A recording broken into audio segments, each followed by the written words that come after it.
Tayo po ay nasa aklat ng Isaiah, chapter 24, at papatuloy tayo sa verse 19 to 20. So, yan po, bago tayo magpatuloy, tayo po muna ay sama-samang manalangin. Samahan niyo po ako. Ama, maraming salamat po sa gabing ito. Kami po ay nagkaroon ulit ng maayos na internet connection. Gabayan niyo po ang bawat isa, ang mga nasa biyahe, ang mga nasa trabaho na sana po ay makarinig at maka-join sila sa pag-aaral nito. Marinig nila yung mga salita at yung mga paalaala para sa amin, Panginoon. Gabayan niyo po ang buong Touching Lives, ang pamilya namin na makakita ng live na ito, at ito po ay maraming tao ang maabot, at lalo na hindi lang sa Pilipinas kundi sa ibang bansa. Panginoon, maraming salamat po sa patuloy na sa biyaya na karunungan at kalakasan na ibinibigay mo sa amin sa buhay na patuloy upang ikay maitaas, mapaglingkuran at mapapurihan at maparangalan ang iyong pangalan. Kalooban niyo lang po ang mangyayari. Tinataas po namin ito sa ngalan ng iyong anak na si Jesus. Amen. Yan po, so magandang gabi po sa lahat at sa mga nakikinig. So, tayo po ay magpapatuloy sa ating pag-aaral. Nasa verse 19 to 20 ng chapter 24 ng Isaiah, at dito nga po kahapon ay tinalakay natin ang tungkol sa verse 16 to 18 na tumutukoy siya na naghahayag ng kahinatnan o resulta sa mga kasalanan o nagawa ng tao. At ito nga po ay ang paghahatol ng Panginoon sa darating na panahon, at ito ay makikita rin natin na mayroong awitan at papuri sa Panginoon upang dakilain ang kanyang pangalan. At dito, ang isang sitwasyon ay nakikita na ang may malungkot na resulta na lubusang ikanulungkot ni Propeta Isaiah sa kabila ng paghahanda ng Diyos sa mga mabubuting bagay para sa tao, subalit ang mga tao ay namuhay sa kasalanan. At siyempre, ang mga tao ito ay nagtaksil sa Panginoon at tumalikod sa Kanya. So, hindi rin nagtiwala ang mga taong ito. Sa verse 17 naman, ay may nakaabang na hukay. Ibig sabihin, ito ay nakaabang na kaparusahan sa mga taong patuloy na hindi nagtitiwala sa Panginoon, hindi nagbibigay ng importansya sa kanyang salita. So, magandang gabi sa aking kapatid, si Carla Laura. Magandang gabi, kapatid. Tayo po ay nasa pag-aaral. Yan. So, yan po, ang soberanya ng Panginoon, ang kapangyarihan niya ay walang makakapigil, no, sa kanyang paghatol. At dito nga po ay pinapaalalahanan tayo na tayo manumbalik dahil sa kabila ng pagbagsak o pagkahulog sa hukay ay wala ka nang magagawa pa kundi hindi ka na rin makakaalis, no? Sa verse 18, so katuparan ng propesiya ng talata 17 na ang katuparan ng mangyayari ng mga pagkahulog sa hukay, at wala nang mangyayaring pag-iwas, no? So, hindi tayo makakatakas sa anumang parusa na ibibigay ng Panginoon sa kabila ng ating mga nagawang kasalanan. At ito ay pinapaalalahanan tayo ng propeta na tayo ay manumbalik sa Panginoon, magsisi sa ating mga kasalanan at mamuhay na naaayon sa kalooban ng Panginoon. At hindi tayo makasama at hindi tayo maging part ng mga parurusahan dahil tayo ay patuloy tayong namuhay na naaayon sa Panginoon. So, verse 19, ang sinabi dito, dalawang talata lang po tayo ngayong gabi, verse 19 to 20. So, ang daigdig ay tuluyang mawawasak sa lakas ng uga. Ito'y mabibiyak. So, sa English ay, the earth is utterly broken down, the earth is clean dissolved, the earth is moved exceedingly. So, ang talata ay nagpapahayag ng isang katuparan at kaganapan ng sakuna at ganap na pagkawasak ng mundo.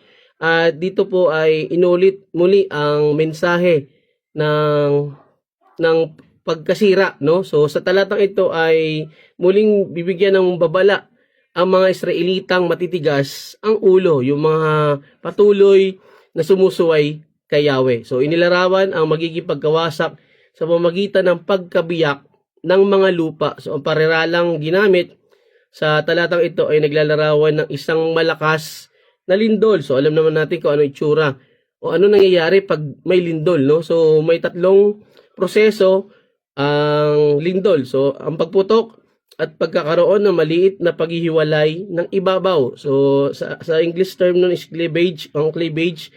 At ito ay pagkakaroon ng maliit na bitak. So doon man nagsisimula ang lahat. O split, no, yung pagkahiwalay.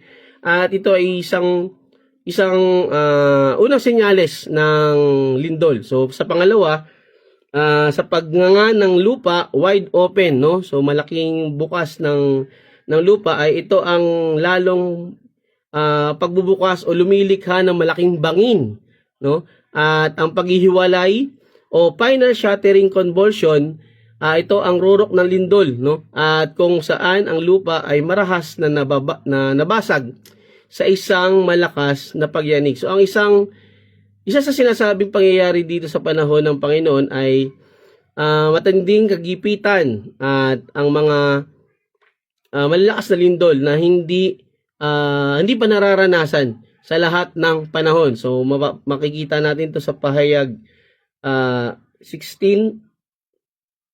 verse 16, chapter 16 verse 18 at chapter 11 verse 13. So binabanggit din ang mga lindol sa Sekaraya 14 verse 4 to 5 at Mateo 24 verse 7 to 9. So magandang gabi po sa aking mga pamilya, siyempre sa tito ko, Tito Tingting Emmanuel Salili Dorero, kapatid ng papa ko, at siyempre sa kapatid natin sa Timonan, si Brother Saro Adelson. Yan.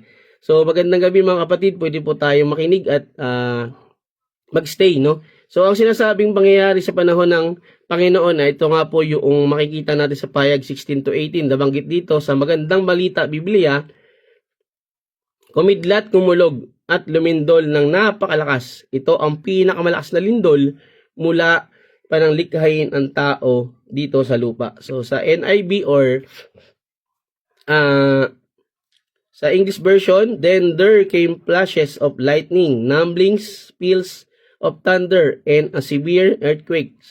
No earthquake like it has ever occurred since mankind has been on earth.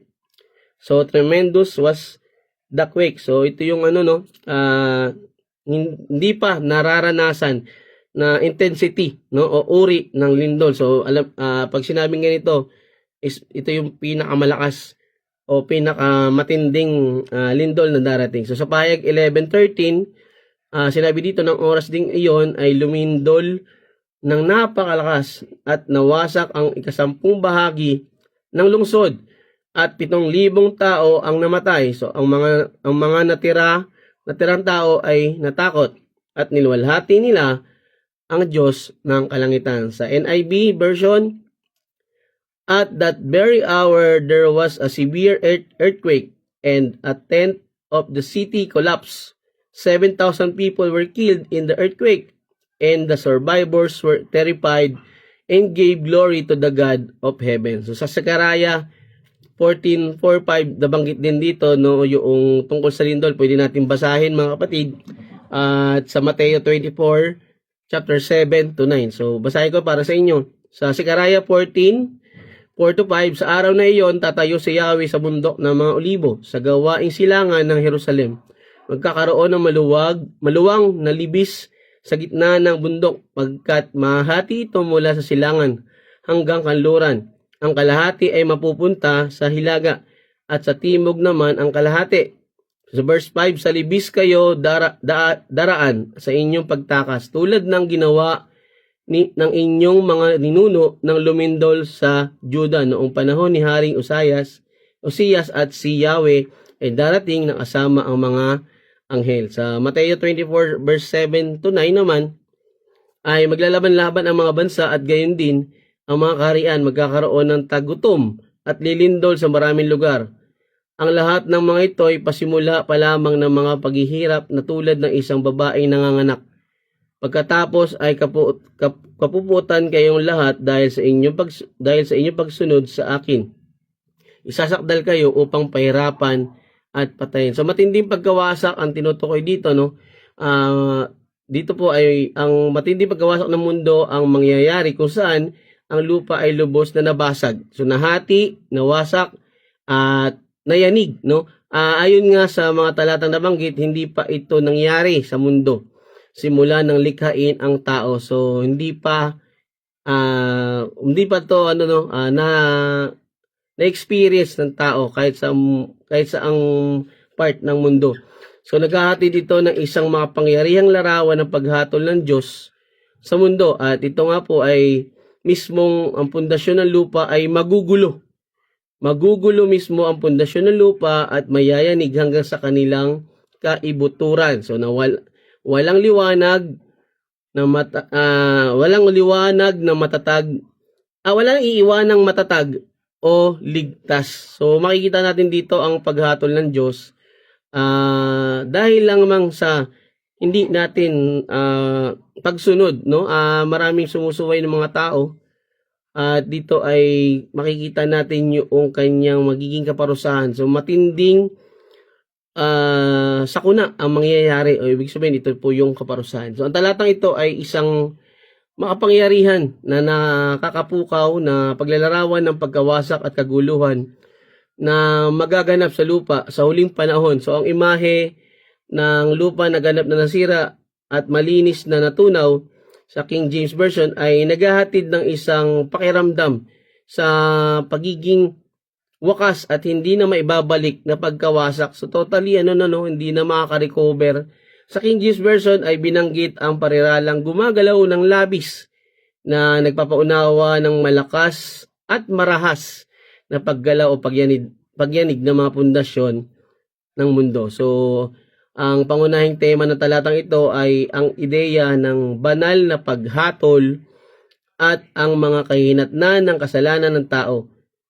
Ang tumutugma ito sa pangkalahatang konteksto ng kabanatang ito na ang serye ng mga propesiya tungkol sa darating na araw ng Panginoon, kung kailan hahatulan ng Diyos ang buong mundo dahil sa kanilang paghihimagsik at kasamaan sa patuloy nilang pamumuhay sa kasalanan. So ang pagkawasak na inilalarawan sa talatang ito ay isang direktang resulta ng pagsuway. So mga kapatid, pagsuway ang naging ugat, no? Kung bakit magkakaroon ng ganitong kaparusahan ng Panginoon. So okay, pagsuway at pagtanggi at pagsunod sa batas ng Diyos. So, nagsisilbing isang mapanlinlang na babala sa mga huling bunga ng kasalanan. So, akala ng tao ay dahil masaya siya, dahil sa kanyang ginagawa, ay tama yung ginagawa. No? Actually, ito yung nagiging basehan ng tao ngayon, na dahil masaya ka, ay sa tingin mo tama na lahat yung ginagawa mo. So mapagpalang gabi sa aking kapatid sa Touching Lives, Sister Irene, at siyempre si Sister Ana, at sa mga dumadaan na mga kakilala ko, no? So actually ang dami, hindi ko maisa-isa. At again, maraming salamat. Pwede nyo po panoorin itong live, no? At mamaya naman pwede nyo panoorin yung replay. So yun nga, no? Maraming tao ang namumuhay dahil lang naaayon sa kanilang pabor, no? At kala nila porket masaya sila, tama yung ginagawa nila. Minsan ay ito po ay sumusuway na tayo sa utos ng Panginoon. So ang imahe ng lupa na nawasak at natunaw ay nagbubunga ng ideya na ang mundo ay isang marupok, no? Nagpapakita ng isang marupok at lumilipas na gawa o struktura na napapailalim sa mga pamamaraan ng banal na kapangyarihan. Ang lupa ay nilalarawan bilang isang mahina at hindi matatag na kaharian. So, napakahina, ibig sabihin madaling masira, madaling maapektuhan ng mga sakuna na ipapataw o ihahatol ng kapangyarihan ng Diyos. So, bilang paghatol niya sa mundo. So, bilang karagdagan mga kapatid, tayo po ay may babanggitin dito na sa bahaging theological, ang talatang ito ay sumasalamin sa mga pag-unawa, no? Pag-unawa na makikita natin dito ang totoong mensahe ng Panginoon sa atin. Isang paalaala na tayo ay manumbalik, no? At dahil again ang gumawa ng mundo, ang Panginoon, ang gumawa sa atin, ang lumikha, ay dapat lamang na tayo sa Kanya magtiwala. So maapektuhan ng mga sakuna na ipapataw ng Panginoon ang mga taong ito na patuloy na namumuhay sa kasalanan. So, yan. So bilang ang talatang ito ay sumasalamin din sa pag-unawa sa Biblia tungkol sa Diyos bilang parehong mapagmahal at maawaing lumikha sa atin. At ito ay isang makatarungan at matuwid na hukom. Just, no? Ang pagkawasak na inilarawan sa talata. So sa pagtatapos ng talatang 19 ng Isaiah chapter 24 ay isang madamdamin at matingkad na paglalarawan ng mga mangyayaring sakuna sa huling panahon. So makapangyarihang paalaala ng mga kahinatnan ng kasalanan tao ay tinutulak nito ang mga tao na unawain ang Biblia, no, ang salita ng Diyos at sundin ang mga tagubilin dito. So, ang tagubilin ng Panginoon at ipamuhay ayon sa kalooban ng Diyos at hindi ayon sa kalooban natin, no? Karamihan ang nagiging sakit ng tao ay tulad ng nabanggit ko kahapon, mahirap ang pagsunod. Karamihan ng tao ay hindi sumusunod, no? Pero ito po ay mas magpapakita sa atin ng pagpapasakop sa Panginoon. Dito nga po ay pinapakita sa atin na ang tagubilin ng Panginoon ang dapat nating maipamuhay, hindi tagubilin ng mundo. So patuloy itong umaalingaw-ngaw o nagbibigay sa atin ng patuloy na paalaala at lalo na sa mga mambabasa na nag-aanyaya na sa pagbumuni-muni, no? Sa pagbumuni-muni sa moral at etikal na mga sukat ng buhay ng tao at ang pangmatagalang kaugnayan ng mga babala ng propeta. Makikita natin dito na ang propeta ay hindi nagkulang, no? Binahagi niya ang lahat ng mangyayari. At dito nga ay upang tayo ay magkaroon ng mas malawak na karunungan, mga kapatid, wala pong mangyayari sa ating pamumuhay kung hindi natin kikilalanin ang Panginoon. Siyempre sa pamagitan po yun ng Biblia. Marami kasi na kilala ko ang Diyos, naniniwala ako kay Lord, pero magkaiba po yung naniniwala sa nagtitiwala. Magkaiba po yun. No? Bakit? Kasi kung naniniwala ka kay Lord, dapat kinikilala mo siya. No? Sa pamamagitan ng Biblia. Again mga kapatid, ang hindi natin pagbabasa o pag-aaral ng Biblia ay kulang, no? So tulad parang ito yung nag-exam tayo na wala tayong binasang review. So ano mangyayari sa atin? So wala kang maisasagot. So tulad po ng iniuutos ng Panginoon, alamin natin, kilalanin natin siya sa pamamagitan ng kanyang salita. Kung hindi natin ito ibubuklat, hindi natin bubuksan ang Biblia at hindi tayo magbabasa, wala po tayong mauunawaan. Wala tayong malalaman na, uy, bawal pala to. Uy, ayaw pala to ng Panginoon. So, yung mga bagay na nagpapasaya sa atin, ang tanong dyan, tama ba?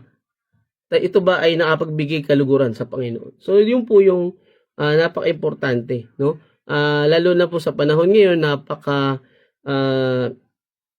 contagious na ng mga nangyayari sa mundo. Very kumbaga, sa madaling salita, disaster na yung nangyayari.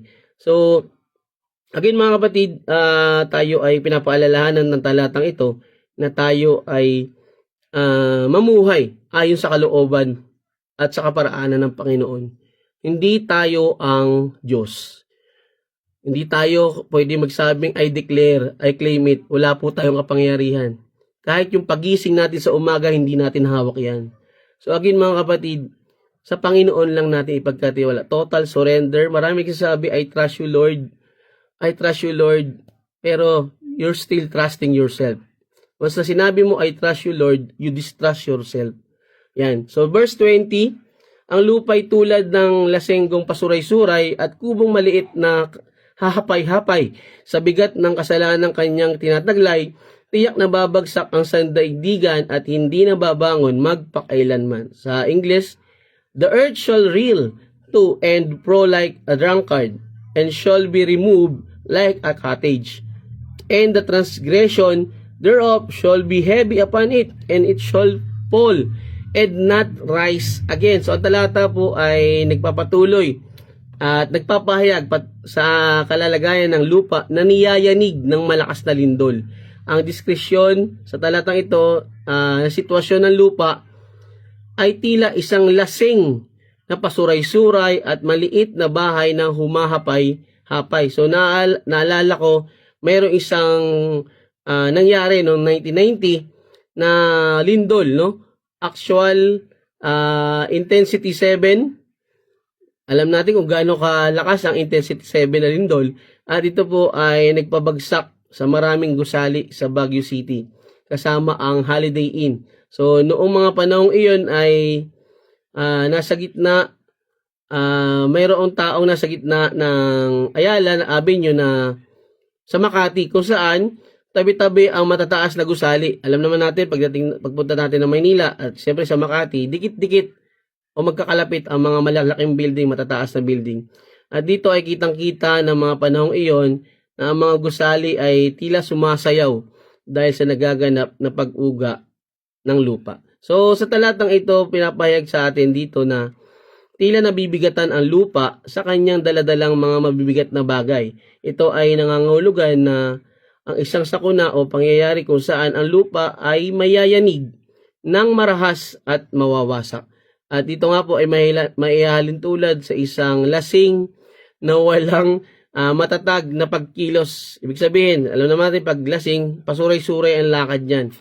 No, walang matatag na pagkilos at pagtayo na isang tao na hirap sa pagbubuhat sa mabigat niyang dala. No? At dito ay ito yung nagpapahirap sa kanya sa pagtayo at pagdala ng kanyang bit-bit.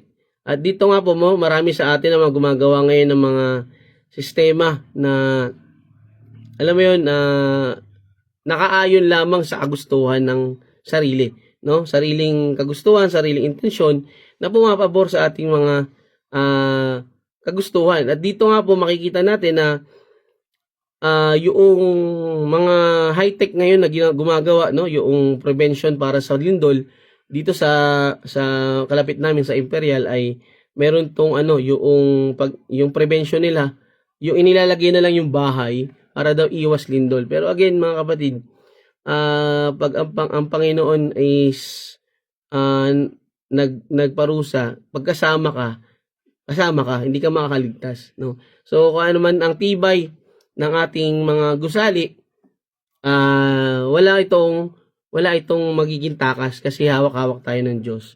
So sa mga nakarang talata nabanggit dito na yung mga matitibay na gusali ay hindi makakatakas sa kapangyarihan ng Panginoon. So mga salita na ginamit sa talatang ito ay pinapakita na ang naging pagkawasak ng lupa ay may mas malalim na pinagmulan. So ang pisikal na sakuna ay hindi resulta ng mga pisikal na dahilan lamang. Ang lupa ay nanginginig sa bigat ng kasamaan nito at bumagsak, at ito ay mula mismo sa Diyos. So alam natin na ang Diyos ay walang imposible sa kanya, no? Kasi siya nga lumikha ng lahat eh.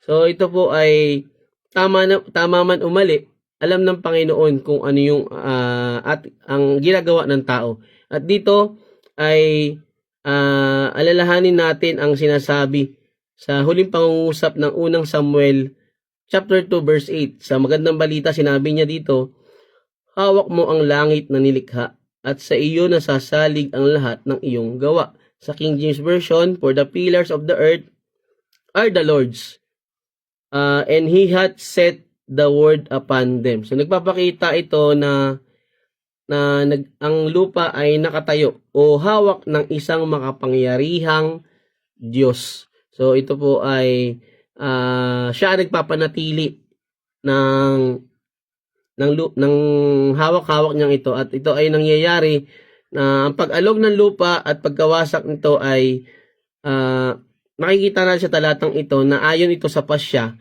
o sa kilos ng Diyos. So ang dala-dala ng lupa ay ang mga kasalanan ng mundo at ang lahat ng ginawa niyang paglayo at hindi pagsunod sa Panginoon. Ito ang nagdala ng galit ng Diyos sa mundo at nagbunsad ng pagpaparusa dito. So hirap na hirap ang mundo sa pagdadala ng kasalanan ng tao. Kung ating maaalala na ang lahat ng kabigatan ng ating mga kasalanan ay pinasan ng Panginoong Hesus at nung siya ay pinako sa krus ng Kalbaryo, upang hindi na tayo mabigatan, ang Panginoon Hesus mismo ang nagbuhat at nakaranas ng kabigatan. Subalit, sa kabila ng lahat ng mga paghihirap ng Panginoong Hesus, maraming tao pa rin ang nagbabaliwala sa kanyang ginawa. At mismo sa kanya, patuloy na nire-reject ang Panginoong Hesus. At hindi siya sinunod at hindi nanampalataya sa kanya. So ang kawalan na pananampalatayang ito ang dahilan ng mga paghihirap at pagpaparusa sa mundo na binabanggit sa kabanatang ito. So ang lupa naman ngayon ay bigat na bigat sa kasalanan ng tao. So ang lupa na nagpaparoot parito tulad ng isang lasing ay nagpapahiwatig ng isang pakiramdam ng walang tatag at disorientasyon, na parang ang mismong mga pundasyon ng lupa ay nayayanig, So walang tibay, walang tatag. Kasi ang imang ito ay nilalayong ihatid ang ideya ng isang malalim na sakuna at kapahamakan na mangyayari sa mundo. At ito nga po ang natural na kaayusan at ay nagugulo at nagahari ang kaguluhan. Ibig sabihin, mas nangingibabaw ang kasamaan. So ang lupa na inaalis na parang isang maliit na bahay ay higit na binibigyan diin ang pakiramdam ng mga ito. At walang tatag, kawalan tatagan at kawalan ng kakayahang manatili at hindi masira. So ang kalagayang ito ang nagpapahiwatig na ang lupa ay siya man ay maaring maglaho pag ginusto ng Diyos. So again, lahat nagugustuhin ng Diyos na mangyari ay mangyayari. So wala tayong magagawa kung gustuhin ng Diyos ang kanyang kanyang kalooban, So kung tayo paparusahan tayo at wala tayong nauunawaan man natin to o hindi, So yan. So ang kalagayan ng lupa ay nagpapakita at nagtuturo sa mga tao na ang mga material at pisikal na bagay na nandito sa mundo ay karaniwang pinanghahawakan natin ay walang maibibigay na kasiguraduhan, Walang maibibigay na kasiguraduhan sa atin. Lahat sila ay pawang mawawala, maglalaho at masisira. Nais nito ipaalaala na ang lahat ng kasiguraduhan ay sa Panginoon Diyos lamang matatagpuan. Ang pangalahatang tema ng talatang ito ay ang paghahatol ng Diyos sa mga makasalanan at masuwaying mga tao. Ang propetang si Isaiah ay nagbabala sa mga tao ng Israel tungkol sa mga kahinatnan ng kanilang mga aksyon at sumasakop ito sa buong mundo. Again, mga kapatid, anuman ang pinaghihirapan natin sa mundo, anuman ang ating mga pinagpapaguran at binubuo dito sa mundo, lahat ng ito ay temporary lang, Lahat ay magugunaw, lahat masisira, lahat maglalaho, lahat mawawasak. So again, ang totoong kasiguraduhan ng bawat isa ay sa Panginoon lamang, ano man ang dami ng pera mo, hindi ka nito kayang bigyan ng proteksyon mula sa parusa ng Panginoon. So mga kapatid, maraming verses sa Biblia ang nagpapakita na sa Panginoon lang tayo dapat magtiwala at hindi mismo sa ating sarili, hindi mismo sa mga bagay na kusa lamang na nilikha lang lamang ng Diyos. So muli, pinapakita dito ng banal na kakayahan ng Diyos ng kanyang otoridad at sumeranya, kayang pawiin ng Diyos ang lahat ng bagay sa mundo at kaya rin niyang iligtas ang mga taong susunod at mananampalataya sa Kanya. So sa buod ng talatang ito, ay isang makapangyarihan at kapansin-pansing paglalarawan ng mga kahinatnan ng kasalanan ng tao at ang paghahatol na darating sa lupa bilang resulta. So ang mga imahe ng matingkad at dramatiko na naghahatid ng isang pakiramdam ng nalalapit na kapamakan at ang pangangailangan para sa pagsisisi at katwiran.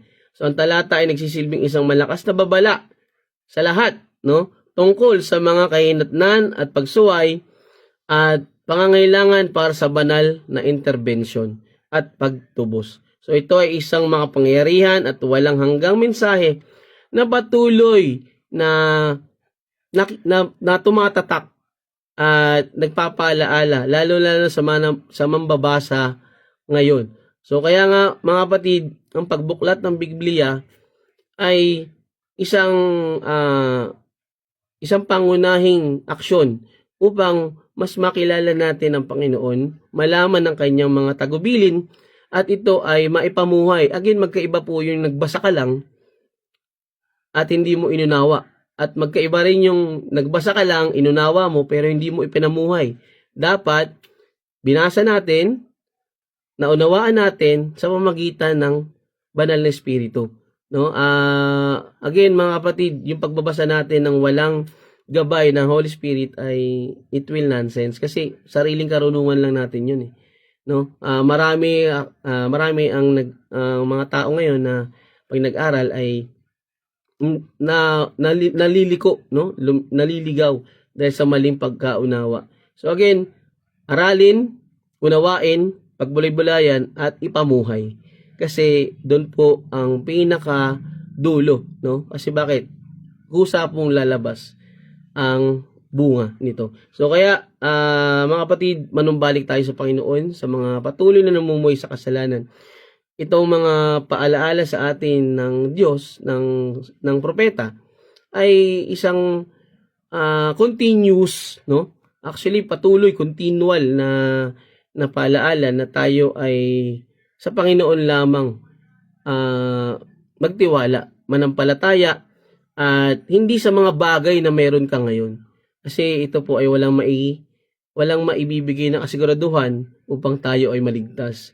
Kasi ang Panginoon lamang po ang totoong makapangyarihan sa lahat. At siya lamang po ang makapagbigay sa atin ng buhay na walang hanggan. So tulad na lang ng, yun nga, no? Tulad na lang ng exam na nag-rely ka sa stock knowledge mo. So yung stock knowledge minsan is narinig mo lang, nakita mo lang, pero wala kang confirmation. So yun po ang problema ng tao, kung ano yung narinig at maganda sa tenga, ay yun na yung ipapamuhay. No, hindi po ganoon. No? Kaya wag natin baliwalain ang mga pahayag na ito kasi ito po ay magdadala sa atin sa maayos at makabuluhang resulta. So, panunumbalik sa Panginoon, pagsisisi sa kasalanan, at sumunod tayo sa kanyang mga tagubilin at ito'y ipamuhay. Hindi po yung itago yung bilin, magkaiba po yun ha. So marami kasi puro tago lang yung bilin. So again, ang tagubilin ng Panginoon ay makikita po natin sa Biblia at ito po ay kailangan nating saliksikin at unawain at ito po ay ating ipamuhay dahil yun po ang nararapat dahil nandun po ang pagsunod natin sa kalooban ng Panginoon. So yun po mga kapatid, ang ating pag-aaral ngayong gabi. So bukas po magpapatuloy po ulit tayo. Sa ngayon ay atin munang puputulin ang ating pag-aaral at maraming salamat po sa mga nag-join. Pwede niyo pong sa mga bago pong dumating, no? Brian Gusela, magandang gabi. Ma'am Linda Villarreal at syempre sa mga kaibigan ko na hindi ko na maisa-isa sa dami, no, sa pamilya ko na mga kapatid, tayo po ay patuloy na sa Panginoon magtiwala at manampalataya at hindi sa mga bagay na mga nawawala lang din. So tayo po ay magdadako sa ating pangwakas sa panalangin. Samahan niyo po ako. Ama na makapangyarihan sa lahat, maraming salamat po sa napakagandang pag-aaral na ito. Maraming salamat sa stable na connection ng internet. Maraming salamat po sa salita mo, sa paalaala mo sa amin na kami ay sa iyo lamang magtiwala, manampalataya at ituon ang aming buhay sa iyo, Panginoon. Patuloy ka namin papurihan, parangalan, hindi ang aming mga sarili o anumang mga bagay dito sa mundo na walang magagawa sa darating na panahon. Panginoon, ang patuloy na biyaya mo ng karunungan at kalakasan sa amin ay isang patunay na kayo po ay patuloy nagbibigay sa amin ng layunin upang ito ay maipahayag ang iyong mga salita, makarating sa mga tao na hindi pa nakakaunawa at nakakilala sa iyo, na marami pa ang buhay na mahawakan mo, Panginoon, sa pamagitan ng iyong mga salita, Panginoon. Gabayan niyo po ang Touching Lives, ang mga tao nandito na nagstay sa aming pag-aaral, at gabayan niyo po ang bawat isa. Ang patuloy na aming pag-aaral ay ikaw po ang patuloy na manguna, Panginoon. Tinataas po namin ito sa ngalan ng iyong anak na si Jesus. Amen. So, mga kapatid, maraming salamat po. Pwede niyo po panoorin yung replay, no, sa live sa profile ko. At yun po, no, maraming salamat po. Again, sa Panginoon lamang po ang papurit parangal. At sa kanya lang po tayo manampalataya at sa kanya lang tayo magtiwala. So, magandang gabi mga kapatid. Bye-bye, bye-bye.